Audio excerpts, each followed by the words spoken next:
आज आपण पाहतोय की ज्या प्रकारचं कार्य चाललंय, कृत्रिम बुद्धिमत्ता असेल, मशीन लर्निंग असेल, क्वांटम टेक्निक असेल, हायपरसोनिक अशा प्रकारची पॉवर असतील, डायरेक्ट एनर्जी वेपन्स असतील, क्वांटम सिक्युअर कम्युनिकेशन असेल, ज्या सगळ्या गोष्टी पूर्वी केवळ प्रगत देशांकडे आपण ऐकायचो, आता त्या सगळ्या गोष्टी भारतामध्ये तयार होत आहेत. भारत त्या ठिकाणी तयार करतो.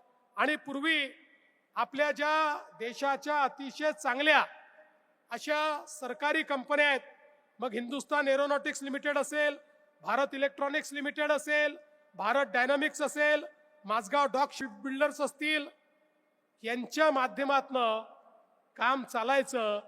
पण जेव्हापासनं हे क्षेत्र टेक्नॉलॉजी वाईज प्रायव्हेट क्षेत्राला देखील आपल्या सरकारनं ओपन केलं, आज निबेन सारखे जे तरुण आहेत यांनी दाखवून दिलं की भारत काय करू शकतो आणि भारताची कॅपेबिलिटी काय आहे.